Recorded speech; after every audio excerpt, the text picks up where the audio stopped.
Hello and welcome to a brand new episode of the TraxionGG podcast, where we talk about racing games, sim racing, and racing esports. Or in particular, this episode, sim racing hardware, because we're joined by André Eriksen, the CEO and co-founder of Danish company Asetek, and therefore by extension, Asetek SimSports. The new sim racing equipment manufacturer is making waves thanks to its Invicta hydraulic pedal set that launched recently, and, as you may have seen on the Traxion website and YouTube channel already, the Pagani Wyra-R licensed pedal set as well. We also went hands-on with its new range of wheelbases and wheel rims at Gamescom, and so here André talks about the company's foundation, where it's going to go next with a new third tier of products, so you'll be able to hear more about that, how its relationship with Pagani came about and what its plans are for the future, and where it sees the sim racing environment in general. Don't forget, if you've got any interesting ideas or topics for discussion, please email podcast@traxion.gg, that's podcast@traxion.gg, and you can also let us know if you've bought any of the Asetek SimSports products and what your feedback is so far. So, without further ado, André Eriksen talking about the future of Asetek SimSports. So, André, thank you very much for your time. Pleasure to speak to you. I'm sure you're very, very busy at the minute, judging by what we're going to talk about and what's upcoming. But before we dive into that, for me, when you look around on the internet, Asetek, a Danish computer and server liquid cooling manufacturer, if that's fair to say, predominantly in the past, sold or shipped many millions of units, that you are the founder and CEO of. So I'd like to know quickly, just for those who might not know, in the sim racing sphere, what the company's legacy is, how it came to be, and then why the jump to sim racing? That's a very good question, and it's not obvious, at least until I explain it, I believe. But yeah, I founded the company more than 20 years ago based on the famous vapor chill compressor cooler. That was actually me who was behind that, and I was working at Danish, so the compressor manufacturer. And then from there on, we started to develop this all-in-one liquid cooling, because although it was fun doing compressor cooling, it was not much of a business. So we developed this all-in-one cooler. Just fast forward, we have very large OEM customers like HP, Dell, Alienware, NZXT, etc. So yeah, we actually passed the 10 million unit mark. So we have built a lot of them. And I would not say we have been anonymous, but to many end users we have been anonymous because we are selling to the OEMs. And for sure, we have been looking for many years. Perhaps a side note, I used to live in Silicon Valley myself for 8 years. We still have our US offices.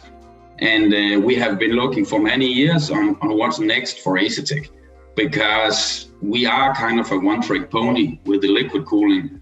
And sometimes it's more healthy for a company to have more legs to stand on. So my COO and myself, we have been at CES many times, other companies we could buy, other companies we could acquire. And we didn't really find anything exciting. And, then, a lot of local companies in Denmark where we are, they support the local football clubs, they support the local handball clubs and so forth. What we did instead was we built an esports academy. So you have 15 state-of-the-art Alienware machines, obviously with our liquid cooling inside. And then, the young people in the region who are perhaps not fortunate enough to have their own high-end gaming PC, they can come and, game for free and have fun. There's only one rule, and that is they behave. Okay. And, I'm not really much of a first shooter game person myself. So on the flip side, I've been involved in racing since I was 18 years old. I'm 49 now. And so I was like, hey, let's build some driving simulators as well. So we built 5 driving simulators in our esports academy. And I don't want to talk bad about any competition, but because I did that, I got to realize, okay, here's room for improvement. And then I started to look at it and say, okay, I have been racing for many years. My son is racing at a pretty high level. We really know something about racing. I have built simulators when I lived in California. More than 10 years ago, I built my first simulator. So I actually happen to know quite a bit about it. And from a capability perspective with Asetek, we have mass manufacturing in China. We have sourcing. We have all the CNC machines and prototyping in Denmark. We have thermal engineers, we have mechanical engineers, we have software engineers, we have hardware engineers. So basically, this is a mechatronics product, and that's what we do for a living. So the sales channels, etc., is of course very different, and the users are different. It's gamers, but different type of gamers. But from a product perspective, I would say doing the sim racing, without sounding arrogant in any way, because that's not my intent, but I think from a complexity perspective, it has almost been a step down compared to liquid cooling.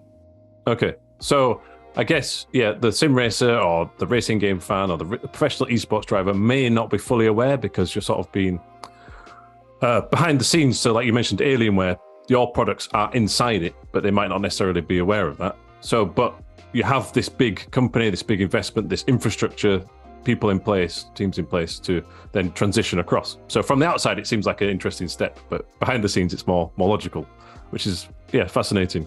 But I guess still there would be a need to recruit team members or build up research teams for the sim racing division.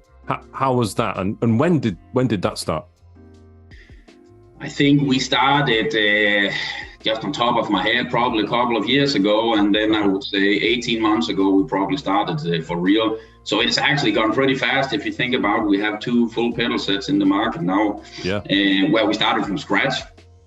And so we have recruited internal members, hardcore mechanical engineers, but software, hardware, firmware, motor experts, all that stuff, that's new recruits. And I think in the region where we are, Asetek is a sizable company. We are listed on a stock exchange, and for many engineers, they look at us as the ultimate playground. If there's some tool worth having, we got it. So it has actually been surprisingly easy to recruit the right talent. As an example, because of the component shortage, and we've had to redo our wheelbase PCB so many times, it turned out to be a very big task, much bigger than anticipated.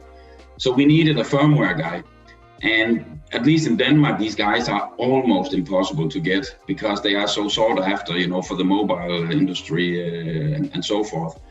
But I'm like, let's try it. So I put something on my Facebook, I put something on LinkedIn, and literally a few hours later, our VP of engineering got an application from a guy pretty much the corner who's doing sim racing in his spare time. So, sometimes all you have to do is actually look for him. Yeah, that's crazy. So I guess you had the recruitment drive and trying to develop this new product line. The first one was the Invicta, which are, I don't want to boil it down too much, but I would say hydraulic pedals. Yeah. And they're quite unique. And they're extremely well made, and they feel excellent right from the off. And they're also not an entry-level product. So why go straight in there with the hydraulics, with the Invicta, first product, big launch? What's the thinking behind that? A lot of sim sport companies are going or sim racing companies are going in the other direction. They try to make their product more and more affordable. And I was afraid that if we did that, we would just be another one in the stack. And I actually believe that our hydraulic pedals are like nothing else in the market. And I also believe that when you compare hydraulic pedals to hydraulic pedals, ours are actually cheap. There is that. Yeah, that's a good point. Yeah.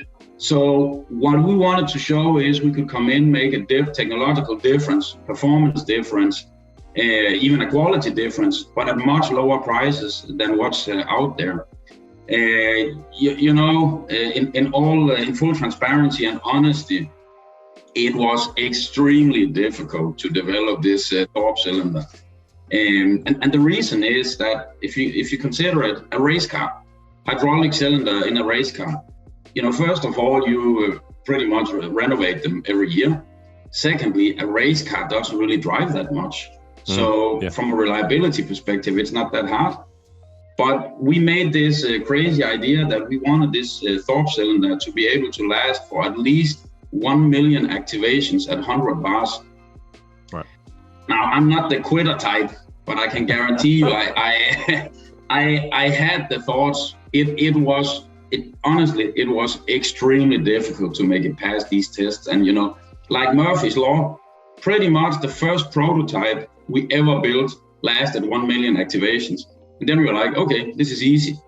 And then we probably had a gap of 6-7 months where we could not replicate it, and we did not understand why. Almost went backwards a little bit to go forward again. Yes, exactly. Yeah. There was beginner's luck, and then we got hit by reality. And so we've learned a lot in the process, and now, of course, we have it under control. But that was the thinking behind it, to come in the high end, show what we are capable of, and then move down.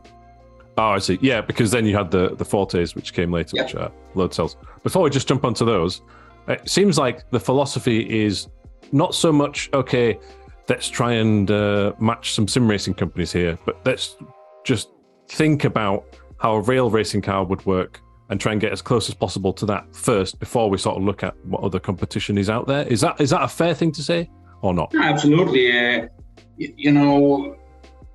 I really appreciate design, architecture, industrial design, kind of products that are unique. So to begin with, we did not look at the competition. Well, we still haven't. We did not look at the competition at all, because I would say as a company, it's also below our dignity just go and copy others. Yep. We have the manufacturing muscle in China, that there are certain vendors on the market that we could copy and make much, much cheaper than they are. But it's not even fun. So what we did instead, where we looked at the competition, was what are they capable of? What's their performance level? And I think most brake pedals, for example, on the market, they feel more like a sponge or more like a clutch pedal. And I know that being consistent in your braking will eventually also make you faster. So the thinking behind it was exactly as you said. We want to replicate a race car. And if then people would prefer something that feels like a soft potato, fine, then products are not them. But it was a big bet. I mean, it was a huge bet. And as I also assume you have seen, not everybody agree with our approach. But what I can say, the reception among the press and reviewers, but also by customers who actually bought them and owned them and used them for a while now, I mean, the feedback has been amazing and much more positive than I had dared hope for. I was actually going to ask you about the reception so far. So it seems positive. I've only had a very quick go on some new pedals, which we'll talk about later. And my first impressions were extremely positive.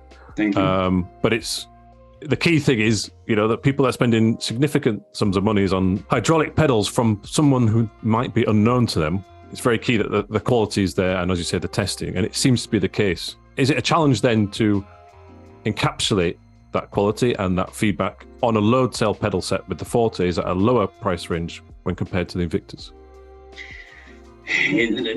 Not really, because if you look at the reviews we have gotten on the Forte pedals, that has been crazy as well. Some reviewers, even some of the big ones, said that you could even argue whether the Invictas are worth it because the Forte pedals are so good. And I can disclose here, it's no secret that we will come with a set that's even lower priced than the Forte, but it will actually feature the same brake system and the same pedals and same materials. And speaking again just of the Fortes and Invictas, I read that you were potentially planning on an upgrade path potentially between the Fortes and Invictas. Is that correct? Now I thought that was fascinating. I'm not sure I've seen why you could adapt the load cell to hydraulic from the original manufacturer. Yes, I can actually reveal a little bit more, because what we are selling, and you will see it with the steering wheels as well, it'll be a platform. Yeah. So if we talk about this new pedal set that I'm mentioning, that will be substantially lower priced than any of the others. But you can, in one time or in steps, yourself upgrade to either a full Forte or a full Invicta. Okay, so you're not locking out people who can't afford it initially. They can build it up over time. Absolutely not. And they are not missing anything on the quality side, on the software side. They can just build on it in steps. And, I don't want to sound like a green preacher man here, but, from being in the data center cooling, etc., we do think about the environment. So that's one thing. The other thing is, another big passion of mine is hi-fi. And you have this company called Lin in Glasgow. And you can have an amplifier from 2004, right, where you keep everything, the chassis, everything, and then on the ways up until now, you've been able to upgrade it, and you can still upgrade it to the latest version, which I've done myself. And I think that's a great way for end users to get into our ecosystem and say, okay, I don't really need the hydraulics now, or I don't know if I need them, and at least I cannot afford them. But if I can get in cheap, then I can build on it, on the way. And I personally believe that's a great concept. I see, yes. So it lowers the barrier to entry, but then it also provides something to aim for. And then also it's just extra flexibility for everybody involved, isn't it? Yes. I like that. So if that comes to fruition, that's very exciting, I think. It does. That'll be good. It does. So, okay, we're talking about, going down the levels and being accessible and with a platform. But I think maybe potentially right at the top of the pedals will be these Pagani Huayra R set, which we have a set and we'll be doing a full review of, video and written. That took me by surprise when that email landed. I thought, oh, okay, no messing about, because Pagani's been around for decades in Italy there with really high-end hypercars and supercars. Well-known, respected, especially for design. First of all, how did that relationship come about? So I'm a big car nut myself. Unfortunately, I've not been able to afford a Pagani yet. Well, I hope that makes two of us. I hope the day will come, but as you know, there are other companies in the sim racing industry who got partnerships with Ferrari, for example. I was like, what is the absolute top? If I could dream up a car manufacturer I would like to team up with, who should it be? And on top of my list was Pagani. And then, luck is when preparation and opportunity meet. And it so happened that a couple of years ago, the Danish Pagani Atelier in Copenhagen started. And I was invited by a friend, and we went there, and then I met Mr. Pagani myself and talked with him and, got his card. And then at that time, we had not even, I think at that time, I don't even remember how far we were in the development of the pedals. But anyway, I went home with his card, and then I was like, I think this could be a cool idea. Wonder what he thinks. And then I have a few very successful friends, and a couple of them actually ordered a Huayra, and they got one. So that's also why I know the car. Okay. They're very lucky people. Yes, indeed. Hopefully they let you borrow it for a few laps. Indeed, and my son was actually lucky enough to drive one at Paul Ricard recently. Oh, and the sound is amazing, but that's a different story. Yeah, we'll talk off air about that. That's fine. Yes. So I approached Pagani. We met a few times, discussed it, and they agree. And if you buy, I'm not sure with all Paganis, but at least the track version, the customer actually gets a simulator, so that you can race the car at home and in the winter time and prepare for track days, etc. So they liked the route we were taking here, and that's where the reason we started with the pedals, of course, was that's where we began. So we got the CAD files from the original car, and what you have in front of you is really what's in the car. We have obviously adapted it to our base, and we have adapted our hydraulic cylinder, but the way they look, the shape, form, everything is like in the real car.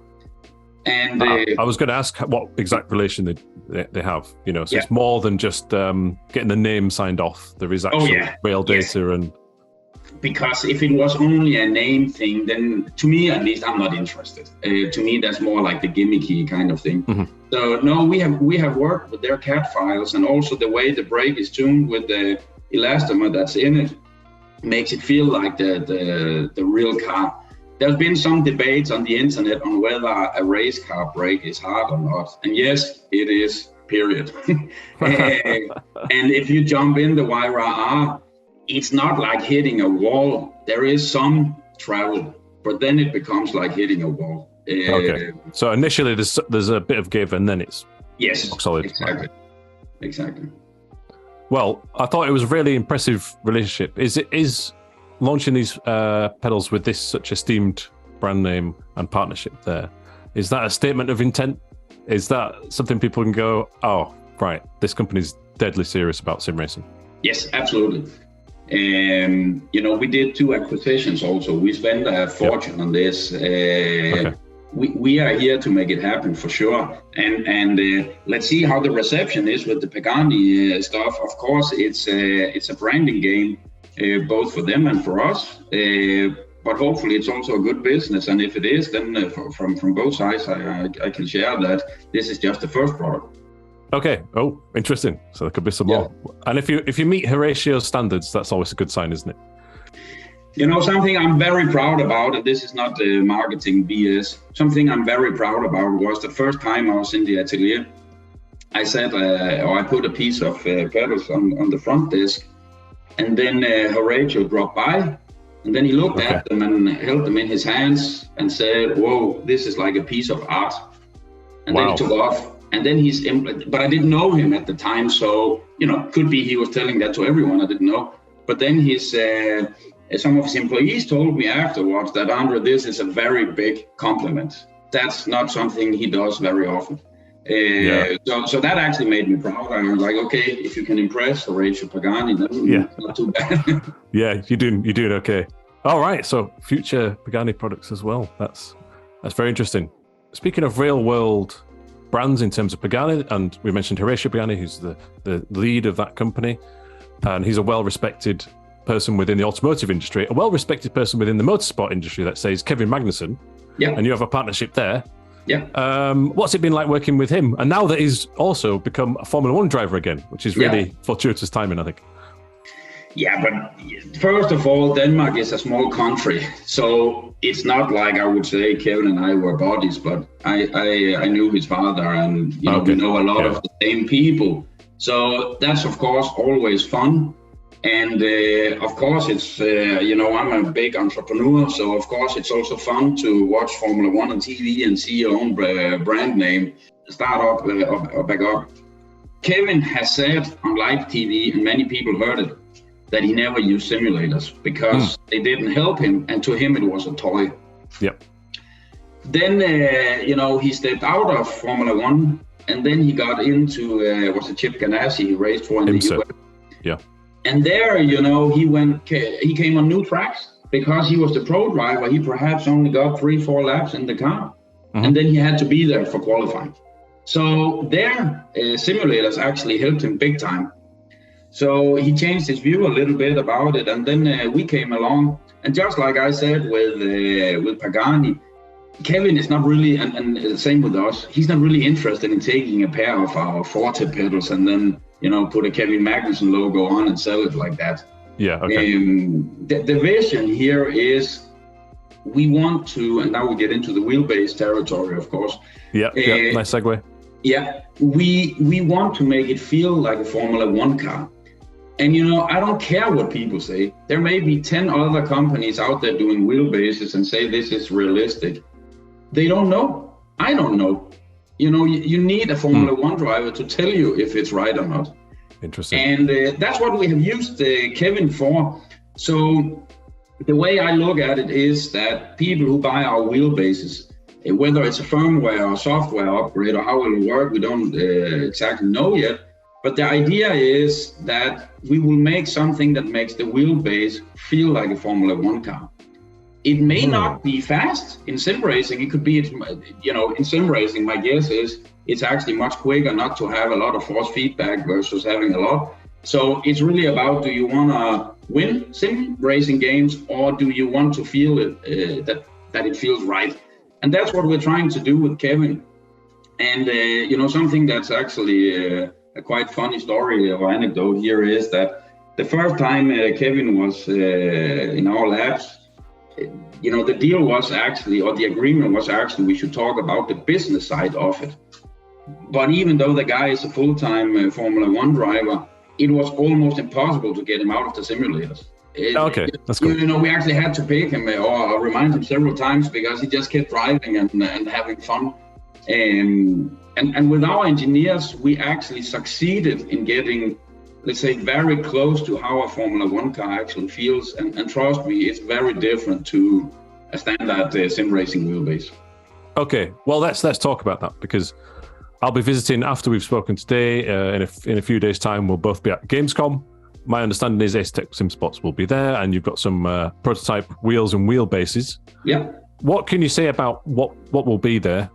How are these wheelbases different? You mentioned there a Formula One car feel, a Formula feel. So is that the key differentiator, do you think, for this upcoming range of products? No, not at all, because the Formula One feeling is something you can turn on and off. That would be that would be a software thing. So let's say that you want today to race Formula 122.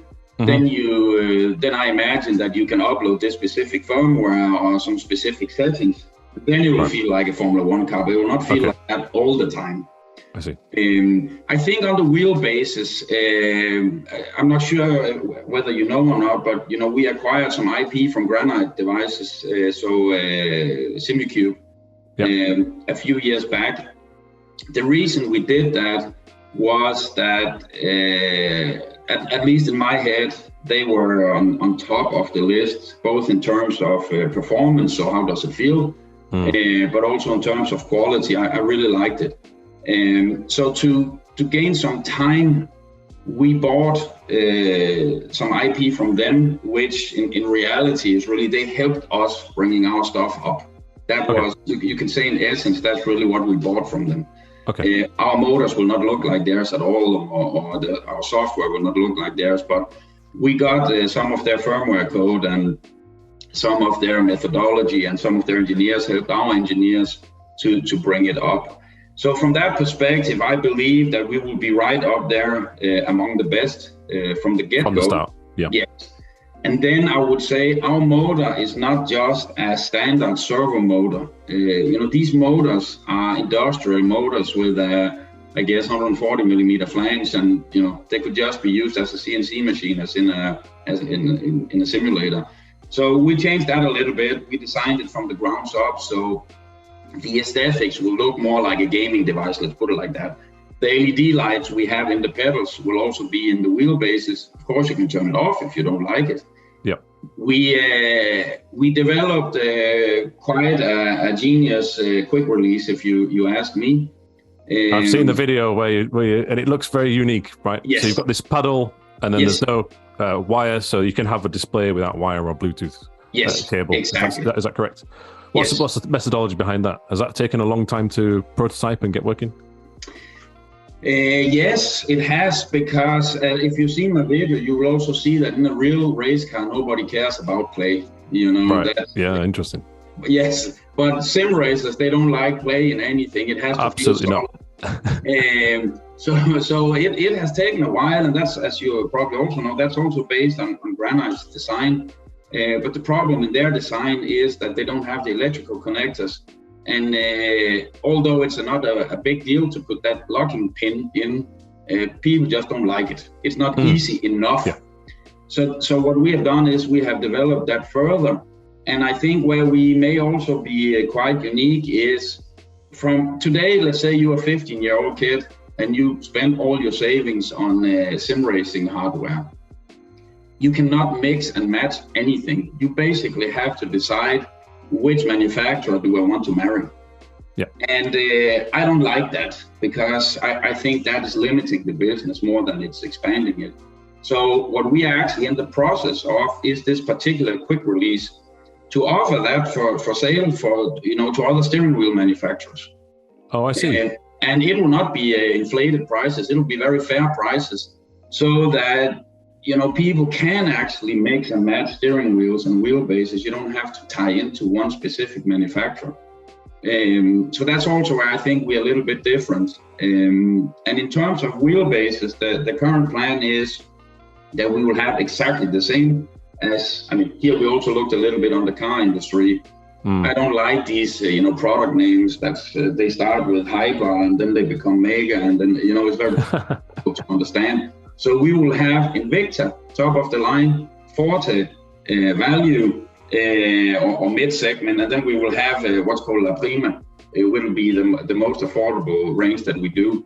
And that's the way we intend to continue. Okay, so 3 clear brand names that determines to the customer what sort of pricing level are from the start. So independent of whether it's a steering wheel or it's a pedal set, or it will be the simulator rig. You always know the Invicta is top of the line, and then Forte, and then La Prima. If you look at BMW, their 3 Series, for example, how old that is, it'll be, I imagine it's the same here, that we will keep using the Invicta name. Then it will just be different generations as we go along. Okay, yeah, right. That makes sense. That's quite easy to understand and obvious. Yes. Once you know, that's cool. Okay, so you've got potentially then several different wheelbases and wheels. You've got this unique quick release system. Just want to clarify something there about when you said you would sell this quick release system to other companies. Is that a business to business thing, or is it a consumer thing where I can buy a quick release and it adapts to different wheels? I think on the consumer level, we will make whatever adapters are feasible. Okay, right. So some adapters, yeah. The problem, of course, is that many wheel manufacturers are doing their software and their hardware differently. So it's not, unfortunately, as easy as many end users would like. Okay. Also, as you saw from our video, that our wheelbases will have the electrical wires inside the shaft. Yep. Meaning that you don't have any wires flapping around. But if you happen to have a wheelbase where that's not the case, then of course our quick release cannot do magic. We can only do the mechanical interface. Of course, yeah. But for the B2B statement, yes, we will, I'm just picking name, Gomez, for example. I'm not in dialogue with them, so I don't know where we are. They could be they us off, and it could be we not even talked to them yet. So it's just to illustrate the example. We would offer them to buy at least the half part of our quick release. Okay. They could also buy the motor part if interest, but they could buy the half part for a very fair price. Interesting. And then, we could do the same with the other wheelbase manufacturers. And then people are like, well, then we will be locked into your ecosystem. No, not at all. On the contrary, we will be able to mix and match steering wheels across manufacturers because we only do the quick release. Then if people want to buy a steering wheel from Gomez, it would fit our motor. And if other motor vendors, they also used it, it will also fit their motor. And then for the first time, it will actually allow end users to mix and match wheel and wheelbases as they want and not be concerned that they will have $1,000 doorstop. I see. Okay. Well, that seems like that's a grand vision, and there obviously needs to be a lot of work to do.